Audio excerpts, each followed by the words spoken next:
सदर निकोला के इलेक्शन हारने के बाद क्योंकि यहाँ जमहूरियत है, उसकी कैबिनेट ने इसलिए इस्तीफ़ा दे दिया क्योंकि वो सदारत का इलेक्शन हार चुके हैं। हालांकि उनके पास कैबिनेट में अक्सरियत थी, वो 1 महीना और रख सकते थे, मगर यहाँ पर जमहूरियत है। हमारे मुल्क में वज़ीर आज़म को सज़ा हो गई, वज़ीर आज़म को डिसक्वालीफाइड भी कर दिया। इसके बावजूद भी वज़ीर आज़म अपना ओहदा छोड़ने के लिए तैयार नहीं है। कम से कम कुछ ना कुछ तो शर्म होनी चाहिए उनमें। हमारे वज़ीर आज़म जो है ना, वो पाकिस्तान सुप्रीम कोर्ट से, जो मुल्क की सबसे बड़ी अदालत है, उसमें कन्विक्ट हो चुके हैं, उनको सज़ा हो चुकी है और वो सज़ा जो है ना वो भुगत चुके हैं। इसके बावजूद भी वो पहले कहते थे कि जनाब मैं फौरी मुस्ताफ़ी हो जाऊंगा जब मेरे ख़िलाफ़ फ़ैसला आएगा। फिर उन्होंने बोला कि जब तफसीली फ़ैसला आएगा उसके बाद मैं जाऊंगा। अब तफसीली फ़ैसला जो है ना वो भी तकरीबन 71 सफ़ात पर मुश्तमिल है और 6 सफ़ात का जनाब सईद आसफ़ सईद खोसा साहब ने अलहदा नोट लिखा है। इसके बावजूद भी कितनी डटाई के साथ वो अपनी सीट के साथ जो है चिमटे हुए हैं। सब उन्होंने इस्तीफ़ा दे दिया, ये तो बहुत अच्छा है। जमहूरी मुल्कों में ऐसा ही होता है, हमारे मुल्क में तो ये हम लोग सोच भी नहीं सकते। वो इतना कुछ हो चुका है फिर भी वो चपके हुए हैं। इलेक्शन तो प्रेसिडेंट हारे हैं, लेकिन उनकी जमात के प्राइम मिनिस्टर और कैबिनेट ने इस्तीफ़ा इसलिए दे दिया है ताकि इस मुल्क में जमहूरी रवायत कायम रहें। मुझे यकीन है कि ज़रूरी नहीं है 16 जून को जब इलेक्शन होंगे पार्लियामेंट के तो सोशलिस्ट पार्टी के उम्मीदवार जो हैं वो अक्सरियत ले सकें।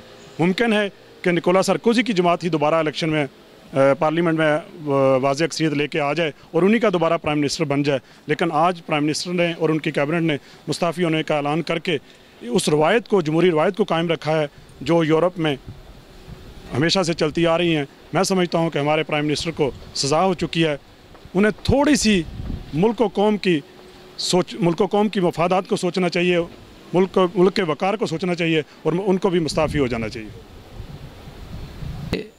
सदर और उनके वज़ीर आला और जितने वज़ीर आज़म और जो भी उनके कैबिनेट के हैं, वो अगर यहाँ के ख़बरें रखते हैं तो मेरे ख्याल में इनसे उन्हें सीख लेना चाहिए कि जमहूरियत क्या होती है, कैसे होती है। मैं तो यही कहूँगा जी, फ़्रांस के अंदर सही जमहूरियत है और जमहूरियत की यही खूबसूरती है कि जो सदर साहब और पार्टी के जो मुंतखब हुए हैं, दूसरी पार्टी ने अक्सरियत होने के बावजूद इस्तीफ़ा दे दिया असम्बली के अंदर।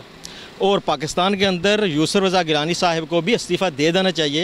प्रेसिडेंट सरकोजी की जमात प्रेसिडेंशियल इलेक्शन में आ रहे हैं, पार्लियामेंट में उनकी एक मेजॉरिटी है, इसके बावजूद उन्होंने इस्तीफ़ा दे दिया है। ये जमहूरियत का उसूल होता है। मुल्क और कौमें इसी तरह बनती हैं जो आइन और कानून का एहतराम करते हैं। अब नए प्रेसिडेंट आए हैं, उनकी पार्लियामेंट मेजॉरिटी नहीं है, लेकिन वो अपनी हुकूमत फार्म कर रहे हैं।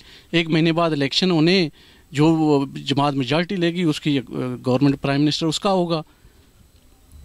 ये हमारे मुल्क के सियासतदानों को भी इस बात की समझ आनी चाहिए कि जब तक ऐसी रवायात कायम नहीं करेंगे, हमारे मुल्क में जमहूरियत हमेशा ख़तरे में रहेगी।